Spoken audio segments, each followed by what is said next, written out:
Whipple Family Misadventures Book 11 Between the Light and the Darkness Chapter 9.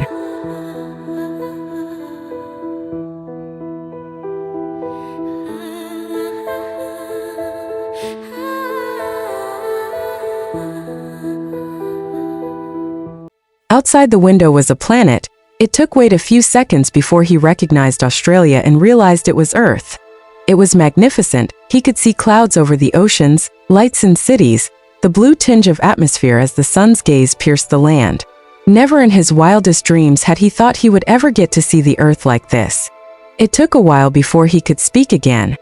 Are we on a space station? The Space Colony Ark. Shadow said, padding up next to him to also look out the window. I wasn't sure if I could make it the entire way and decided to aim for here first. Something about that sounded familiar. Wade frowned.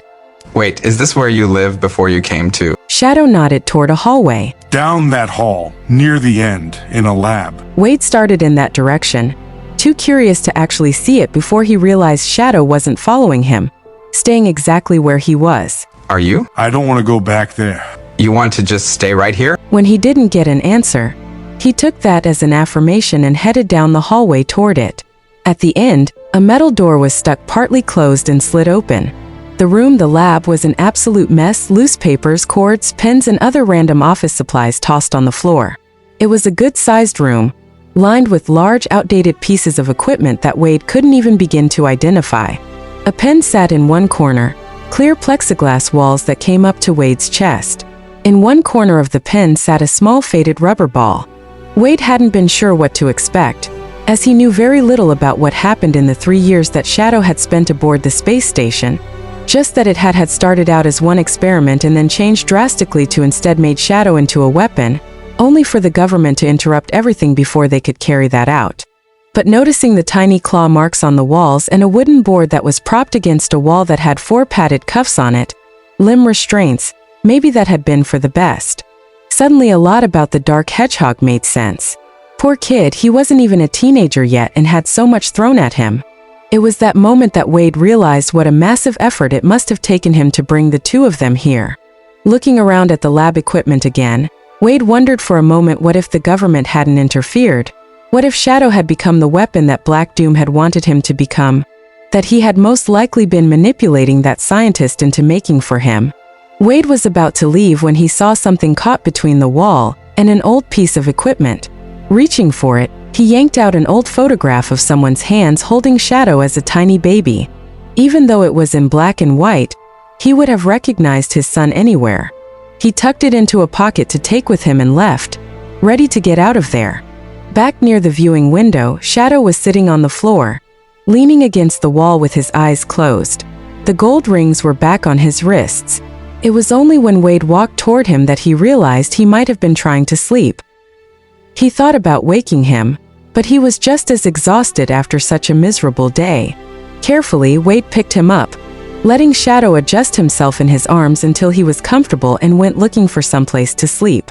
Finding a room with several very old creaky beds, he set Shadow onto one of them and placed a blanket over him. He was not only going to get Shadow back to Earth, but get him into therapy and absolutely shower him with the love and care that he deserved. Make sure that he had not just a good life but the best life. Until the thought of this place and that of his biological family was just a distant memory. Collapsing onto another bed himself, Wade fell into a dreamless sleep almost immediately. Wade woke to distant explosions. Sitting up, he looked around. Shadow was gone, but next to the bed was a bottle of water and a frozen dried package of something. Wade had no idea where either had come from, but he was glad to see them. Both tasted stale and incredibly unappetizing, but it was better than nothing. When there was another distant explosion, he left the rest of the food package behind but took the water bottle with him and went looking for Shadow. If they were under attack or if those aliens were back or whatever could be happening, he needed to find his son so they could leave and as soon as possible. He found the dark hedgehog standing in the doorway of that lab, a fierce look on his face. What's going on? Wade asked, coming up next to him. I'm destroying it, Shadow said, suddenly hurling a bolt of energy into the room. It took every bit of control Wade had not to jump in shock, although he did flinch as he had not been expecting that. Destroying how? Chaos Spear. Shadow said in a very matter-of-fact voice as another one formed in his hand, and he hurled it toward another piece of equipment. I don't like thinking about how it's just sitting up here, even abandoned. Wade watched as what used to be the large lab full of equipment slowly being turned into piles of scrap metal and rubble. How long was I asleep? I don't know. Bolt after bolt was thrown. Wade waited until the attack slowed down. Do you feel better? The dark hedgehog's shoulders slumped. No. Yeah, that happens sometimes. But this is a better coping method of dealing with your feelings than ignoring them, or taking them out on another person. The dark hedgehog stared at the destruction he had made. They said they manipulated my mind. Wade felt every cell in his body go onto alert, as this was not a conversation that he wanted to have. He knew that that crazy scientist guy, Robotnik, had found a way to manipulate the hedgehog's mind, most likely because it was what that alien Black Doom wanted and had implanted false memories. Although Wade only had limited information about specifics, he also thought that Shadow was still too fragile to be told at the moment and wanted to wait until he was more resilient and mentally in a better place.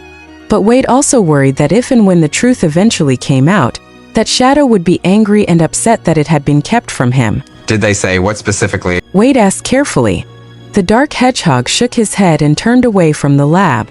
Well, you did say they convinced you that you were upset and I didn't like you. That is manipulation.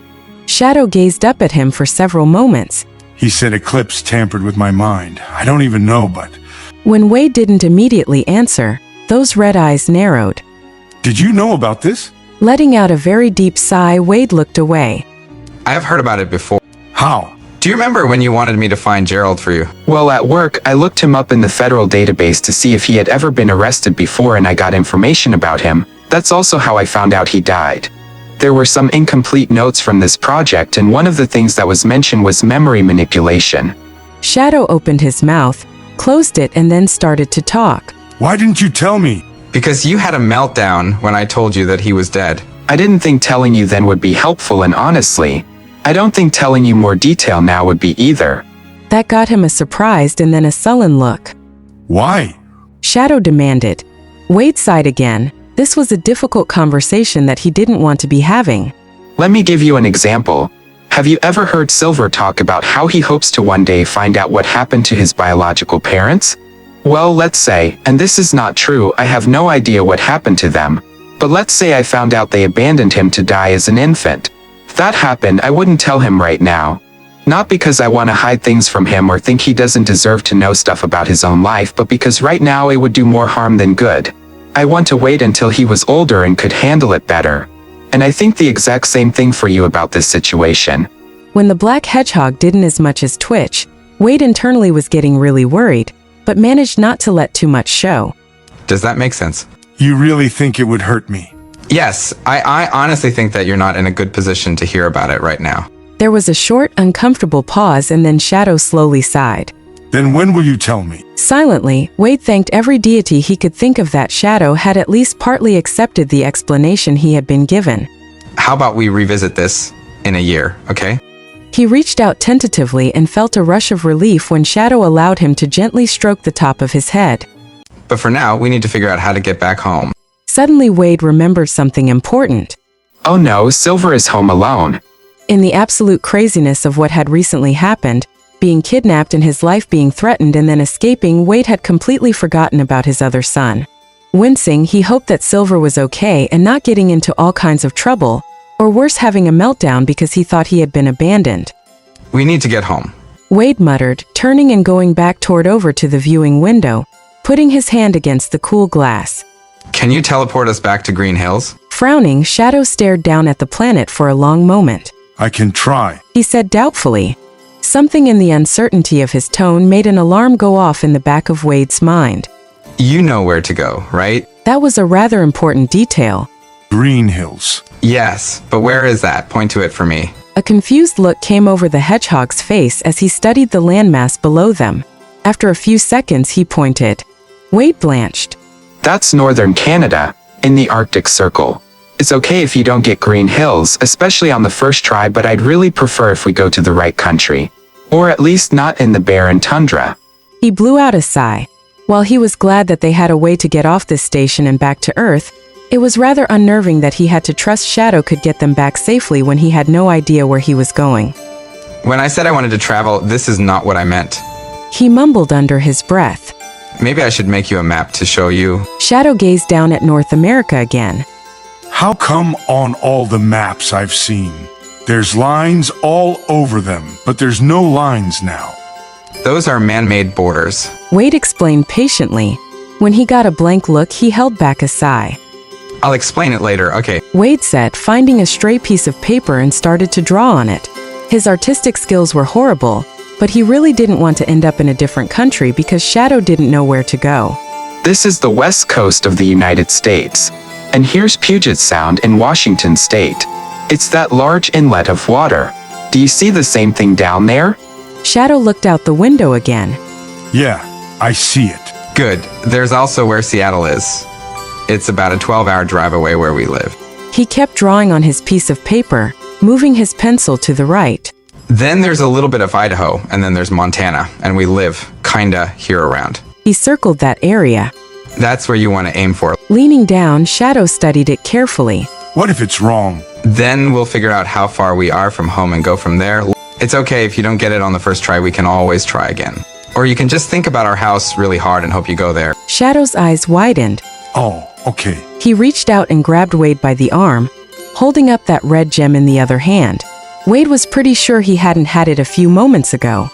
Chaos control. The internal room of the Ark disappeared around them, and they were suddenly standing in the front yard of their house. Shadow smiled and let go of Wade's arm. Dad, it worked! Stumbling, it took everything Wade had not to fall over. Please don't ever do that again without telling me first. Why not? Because I was not ready for it and it wasn't fun on my end. Wade said and then started walking toward the front door. No need to stand outside in his pajamas longer than necessary. His neighbors already thought he was strange. It looked to be around the middle of the day, although he had no idea what time it was or even what day it was. Hopefully they hadn't been gone too long. The house looked dark and empty. Finding the door locked, Wade banged on it with his fist. Silver, are you in there? When there wasn't an answer, he looked around wildly. I don't have my keys. Do you have your key? Shadow shook his head. Groaning, Wade started to go around toward the back, and then got down on his hands and knees. I know I hid a key around here somewhere. After close to 10 minutes of searching in the dirt, and under the bushes made harder by the fact that one of his neighbors came outside with the recycling and openly stared at him in bewilderment. Wade gave her an awkward little wave with one hand and then sat back on his heels, wondering what he was doing. Wait, inside your blanket. He muttered, standing up to go fetch it. At the time it had seemed desperate to put a key inside a blanket. Now he felt like a genius. Shadow watched as he shook out the folds of fabric. That's mine. Why was it outside? Because I was hoping if you came back you'd see it and pick it up and get. The key finally fell out and Wade grabbed it. He knew that Shadow was looking at him in utter confusion and decided that could wait until later as he unlocked the door. There was a desperate hope that Silver would come running to greet them, even angry or upset, but nothing happened. Wade checked every room, even the garage, calling for his other son, but no gray hedgehog emerged. However, it was when he glanced into their bedroom and saw that Silver's beloved plush toy was gone that he knew Silver wasn't just hiding somewhere. Great. He quickly went and changed into some proper clothes before coming back out. A shower would have been wonderful, but that would have to wait. I need to go find your brother. He was starving but didn't have time to make anything, not when his son was missing, not to mention he had no idea how much food was left in the fridge. Frantically, Wade grabbed a few granola bars to take with him. Shadow had changed his socks and was carrying his shoes toward the living room. Where do you think he went? I don't know. Wade said miserably, started looking around again and came to a horrifying realization. He took my phone, wallet, and keys with him. Literally the only thing worse than getting kidnapped by aliens with one son was coming back to realize the other one was gone and had 3 of the most important items in his house with him. The only comfort he could think of was the fact that his car was still in the garage.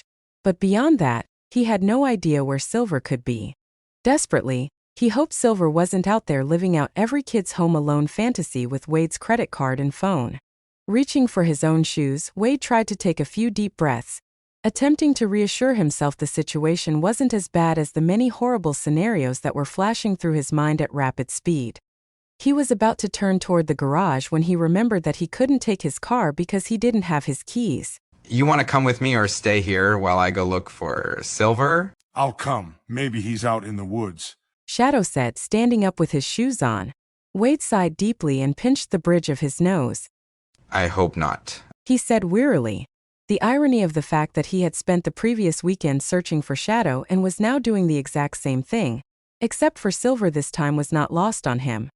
Let's go.